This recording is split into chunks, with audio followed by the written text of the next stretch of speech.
መና ያወረደው ሚካኤል ወይስ ኢየሱስ? ለእስራኤል መና የመገበው ሙሴ፣ ሚካኤል ወይስ ኢየሱስ ወይም ደግሞ እግዚአብሔር?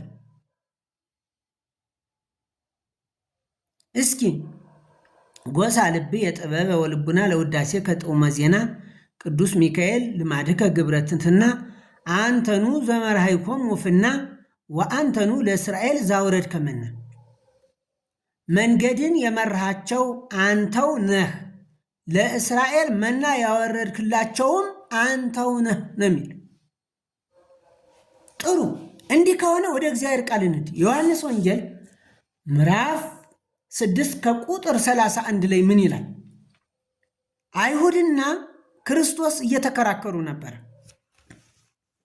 እሱ ስለ ሕይወት እንጀራ ነው የሚነግራቸው፣ ስለ ሕይወት እንጀራ። እነሱ ደግሞ አንድ የሆነ ነገር ፈልገዋል። በነገራችን ላይ የዮሐንስ ወንጌል ምዕራፍ 6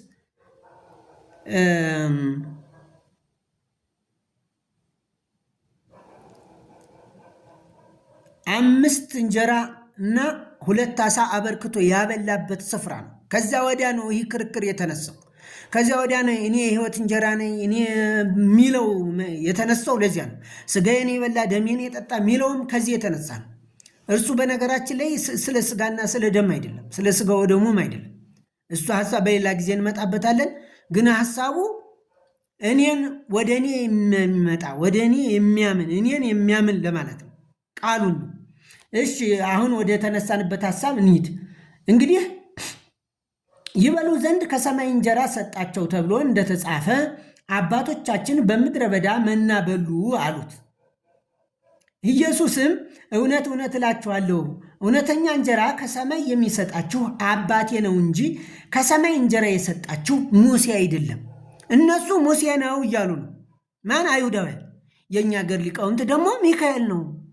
ምን አሉ? ወአንተኑ ለእስራኤል ዛውረድ ከመና፣ ለእስራኤል መና ያወረድክላችሁ አንተ ነህ ይላሉ። አቤት ድፍረት! አቤት ድፍረት! ኧረ እባካችሁን የእግዚአብሔርን እየቀማችሁ ለፍጡር መስጠት ምን አይነት በሽታ ነው? ይህ የደራሲዎቹ ልማድ ነው። እባካችሁን በእግዚአብሔር ቃል እንለከው ነው የኔ ጥያቄ። ይህ ለምን ተባለ አይደለም፣ እኔውም ራሴ ስለው ኑሬያለሁ። ግን አሁን ግን ከእግዚአብሔር ቃል ጋር አስተያየው ፉርሽ ነው፣ ውሸት ነው፣ ሐሰት ነው። ስለዚህ ይልና ይወርድና ሙሴ አይደለም የእግዚአብሔርን እንጀራ ከሰማይ የሚወርድ ለዓለም ሕይወትን የሚሰጥ ነውና አላቸው። ስለዚህ ጌታ ሆይ ይህን እንጀራ ዘወትር ስጠን አሉት። ኢየሱስም እንዲህ አላቸው፣ የሕይወት እንጀራ እኔ ነኝ። ወደ እኔ የሚመጣ ከቶ አይራም፣ በእኔ የሚያምን ሁሉ ሁል ጊዜ ከቶ አይጠማም ይላል። ይህ ነው እውነቱ። የእግዚአብሔር ቃል ስፍራው ይህ ነው። ግን ሰዎች አይሁዳውያን ሙሴ ነው ያን እንጀራ ለአባቶቻችን በምድረ በዳ መና የሰጣቸው ነው ክርክሩ፣ ጥያቄው ያነሱት። ይበሉ ዘንድ አይደለም አባቴ ነው የሚለው ደግሞ ኢየሱስ። የእኛ አገር ሊቃውንቶች ደግሞ ሚካኤል ነው ዛውረድ ከመና፣ አንተኑ ለእስራኤል ዛውረድ ከመና ሲሉ ያድራሉ። ምን ይሄ ብቻ? ሌላውን እንቀጥል። አሁን እዚሁ ደግሞ የዚሁ አንድ ዚቅ ደግሞ አዝነመሎ መና ይብሉ ሚል ደግሞ እናውጣና እናንብ። የመዝሙረ ዳዊት 78 ላይ ደግሞ አንድ የእግዚአብሔር ቃል አነብላችኋል። እንግዲህ ሁሉንም በእግዚአብሔር ቃል መለካት አለብን።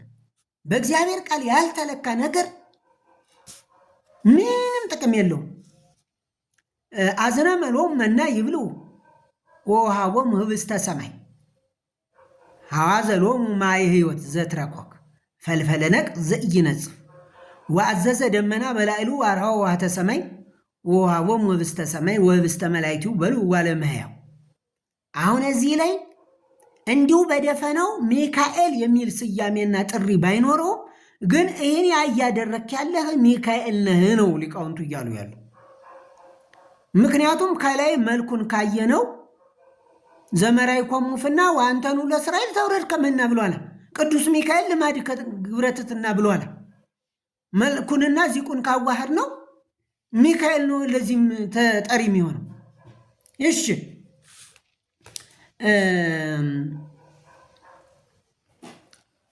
እዚሁ መዝሙር 78 ከቁጥር 23 እንዲህ ይላል፣ ደመናውንም ከላይ አዘዘ፣ የሰማይንም ደጆች ከፈተ፣ ይበሉም ዘንድ መናን አዘነበላቸው፣ የሰማይንም እንጀራ ሰጣቸው፣ የመላእክትን እንጀራ ሰው በላ።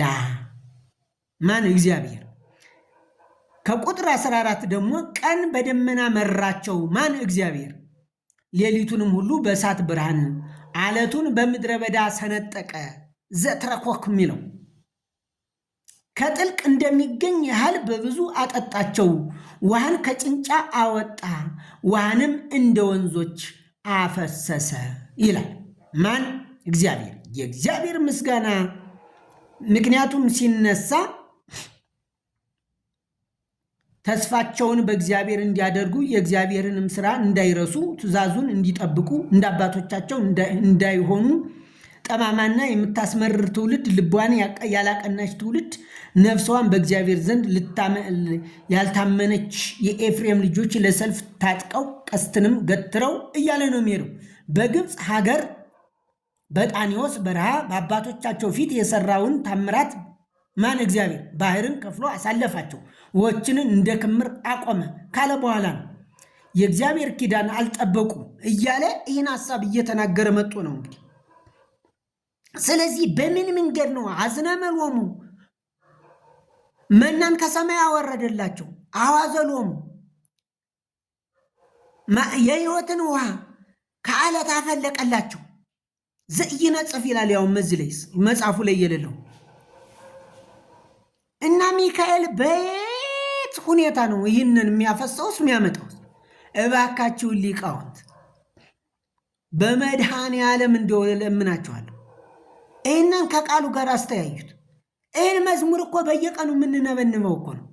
መዝሙር 78 አጽሙ ሕዝብ ወሕግ እያልን የምንለው ይህ ረጅሙ መዝሙር እሱ ጋር ነው እንደዚህ የሚለው። እግዚአብሔር ነው ይህን የምናወርድ።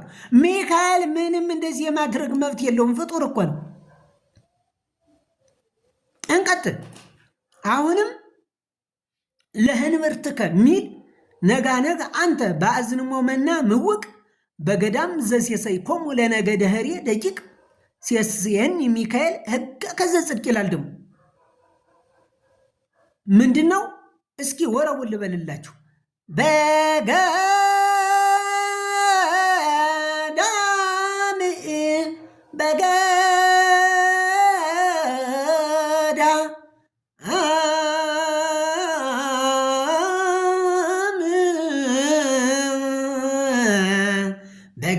በገዳም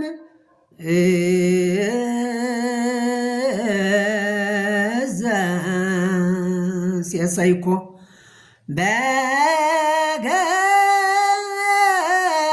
በገዳም በገዳም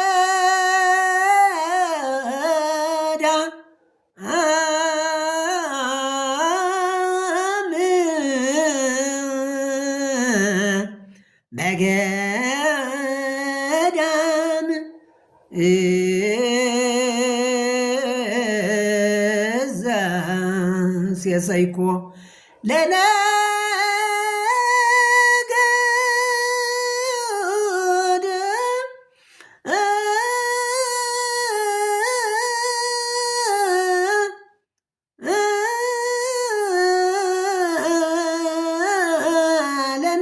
ለነገድ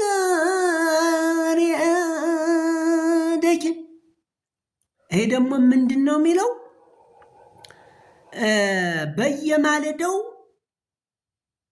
በየነገ አጠባው ትኩስ እንጀራ በማዝነም በምድረ በዳ ነገደ እስራኤልን የመገብካቸው አንተ ለጋሱ ሚካኤል ሆይ እኔንም የእውነት ሕግን መግበኝ ነው የሚለው ደራሲ። ይህ እንግዲህ እውን ሚካኤል ነው ወይ የመገባቸው ነው። አሁንም ይህ ሀሳብ መነሳት አለበት። ዘጸአት 16 ላይ ደግሞ አሁን አንድ ሀሳብ እናንሳ። ዘጸአት 16 ከቁጥር 14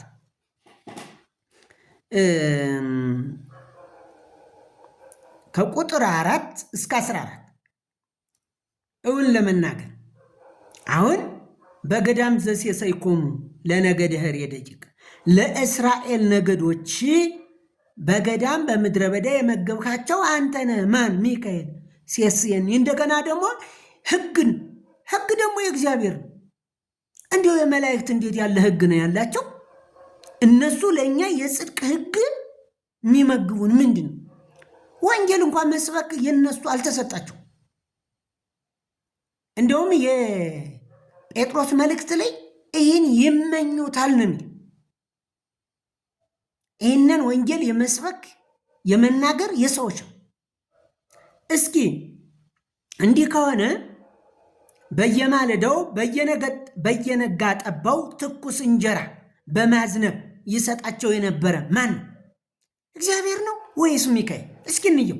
እግዚአብሔር ሙሴን በሕጌ ይሄዱ ወይም አይሄዱ እንደሆነ ምዕራፍ 16 ከቁጥር 4 እግዚአብሔርም ሙሴን በሕጌ ይሄዱ ወይም አይሄዱ እንደሆነ እኔ እንድፈትናቸው እነሆ ከሰማይ እንጀራን አዘንብላችኋለሁ። ሕዝቡም ወጥተው ለዕለት የሚበቃቸውን ይልቀሙ። በየነጋ ጠባው ነው ያለ። ግንዘ ነጋ አንተ በአዝንሞ መና ምውቅ የሞቀ ትኩስ እንጀራ በየጠዋቱ ታዘንብላቸዋለህ ነው ያለው። አረ ሚካኤል ይህን የማድረግ መብት የለውም። አረ ባካችሁን ሊቃውንት፣ አረ ወደ ልባችሁ ወደ ቃሉ ተመለሱ። እሺ ቁጥር 14 እንሂድ።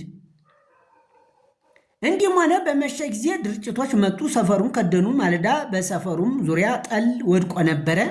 የወደቀውም ጠል ባለፈ ጊዜ እነሆ በመሬት ላይ እንደ ደቃቅ ውርጭ ሆኖ ቅርፊት የሚመስል ደቃቅ ነገር በምድረ በዳ ታየ። የእስራኤል ልጆች ባዩት ጊዜ ያ ምን እንደሆነ አላወቁምና እርስ በርሳቸው ይህ ምንድር ነው ተባባሉ። ሙሴም ትበሉት ዘንድ እግዚአብሔር የሰጣችሁ እንጀራ ይህ ነው። ሙሴ ሚካኤል ነው አለ። አሁንም እኛ ሴስየኒ እንበል? አረ ባካችሁ ሊቃውንት፣ አረ ያለ ሰገባው ነው መከራችሁን እያያችሁ ያላችሁ። እባካችሁን ከዚህ ተመለሱ። እግዚአብሔር ነው ይህን መና ያወረደ። ሚካኤል ይህን ማድረግ መብት የለውም። ሚካኤል እግዚአብሔር ሲያዘው ብቻ ነው የሚመጣ። ያውም ሲያዘውም ለማት ከመጣ ይጠርግሃል። የሰናክሬምን ሰራዊት እንዴት እንዳደረገ አይተሃል። ያውም እሱ ሚካኤል አይደለም፣ ሚካኤል ነው አይደል? መላእክት ሲላኩ ምንም። ስለዚህ እባካችሁ ይህን በዚህ መንገድ እዩት። ቀጥሎ ያለው ዚቁ ምን ይላል? ባሕረ ግርምታ በእደ መላኩ አቀቦሙ በገዳም ለሕዝቡ 40 ዓመተ ወሴሶሙ። በእደ መላኩ ይቀበነ በእደ ሚካኤል ሴሰዮሙ። እንግዲህ ማዕት ነው እንደዚህ ያለ። እውን በመላኩ እጅ ይጠብቀን የሚል ትምህርት አለ። በእደ መላኩ አቀቦሙ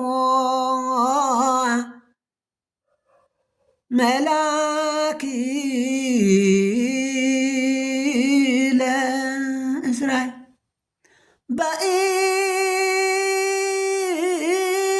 መላኩ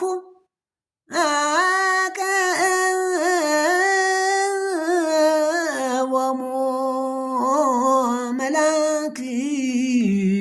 መላኪለ እስራኤል ወሴሰዮሙ ስዮሙ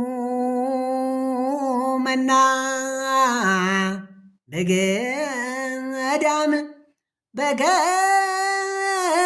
በገዳም አርብዓ ዓመት።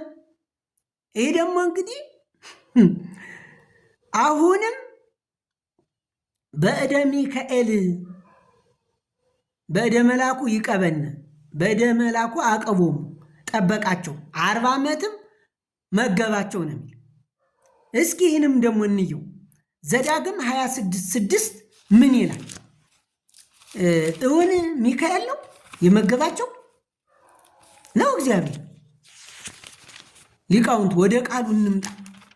ቃሉ እኮ ግልጽ አድርጎ አስቀምጦታል። እንዲህ ይላል፣ ግብፃውያንም ክፉ ነገር አደረጉብን። እንግዲህ ያለፈውን ታሪክ ለቀጠለው ትውልድ ከግብፅ የወጣው ሕዝብ በምድረ በዳ ሞቷል። አሁን ይህ ተተኪው ትውልድ ነው። ለእነዚህ ትውልዶች ሙሴ እንደገና ሐሳቡን እየነገራቸው ነው።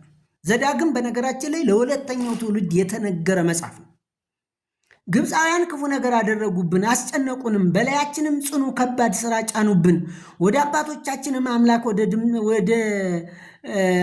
ወደ አባቶቻችንም አምላክ ወደ እግዚአብሔር ጮህን።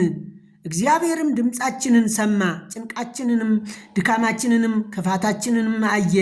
እግዚአብሔርም በጸናች እጅና በተዘረጋች ክንድ በእደ ሚካኤል፣ በሚካኤል እጅ ወይስ በእግዚአብሔር እጅ?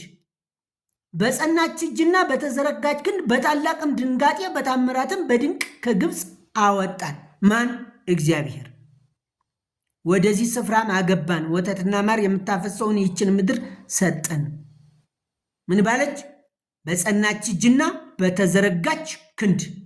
በማን? በእግዚአብሔር ክንድ እንጂ በሚካኤል እጅ አዳነን ጠበቀን ሚለው ውሸት ነው። በእደ ሚካኤል ሲያሳዮሙ መና በኩርጓኔ እመሐቅሌ ሲና እስከ ቃዴስ በርኔ። አቤት አቤት ውሸት! አቤት የዘመናት ውሸት! የ300 ዓመት ውሸት! እንግዲህ አፄ ኢያሱ አዲያም ሰገድ በእሳቸው ዘመን ነው አቋቋም ተፈለሰፈ የሚባል። እሳቸው እንግዲህ በ16ኛው መቶ ክፍለ ዘመን የነበሩ እንግዲህ ከዚያ አንስተን ስናይ ከዛ ጀምሮ ነው እንግዲህ ይህ የውሸት ተረት ሲተረት የኖር። እባካችሁን ይህ ውሸት ነው። ይኸው የእግዚአብሔር ቃል ቁልጭ አድርጎ በጸናች እጅ በተዘረጋች ክንድ በታላቅ ድንጋጤ በታምራት በድንቅም ከግብፅ አወጣን ነው። ከግብፅ ያወጣ ማን ነው? እግዚአብሔር። ቅድም ያየነው ምን? ጮህነ፣ እግዚአብሔርም ድምፃችንን ሰማ፣ ጭንቀታችንን፣ ድካማችንን፣ ግፋችንን አየ። እግዚአብሔርም በጸናች እጅና በተዘረጋች ክንድ በታላቅም ድንጋጤ በታምራትም በድንቅም ከግብፅ አወጣን። በማን እጅ? በእግዚአብሔር እጅ፣ በእደ ሚካኤል አይደለም። አትድከም ወገኔ፣ እንቀጥል። ስለዚህ ይህ ትምህርት ከንቱ ትምህርት፣ የባልቴቶች ተረት። ወገኖቼ እባካችሁን ከእግዚአብሔር ቃል ጋር አስተያዩት። ዝም ብላችሁ በልማድ አትጩሁት። ይህን ለሊቃውንቱ ነው። ሌሎች ወገኖቼ ደግሞ ይህ ሊቃውንቱ በዜማ ሲሉት የሚያምር ሐሳብ መስሏችሁ ከእግዚአብሔር ሐሳብ የወጣ ሐሳብ አንዱም ትክክል አይደለም። እስካሁን ያያችኋቸው መራ፣ መገበ፣ ጠበቀ፣ አበላቸው፣ አዘነበላቸው፣ ውሃ ፈለቀላቸው ውሸት። በሚካኤል እጅም በሚካኤል ልክ የተደረገ አንድም ነገር የለም። እያንዳንዱን ይህ ሁሉ ያደረገ እግዚአብሔር ነው። እንቀጥላለን።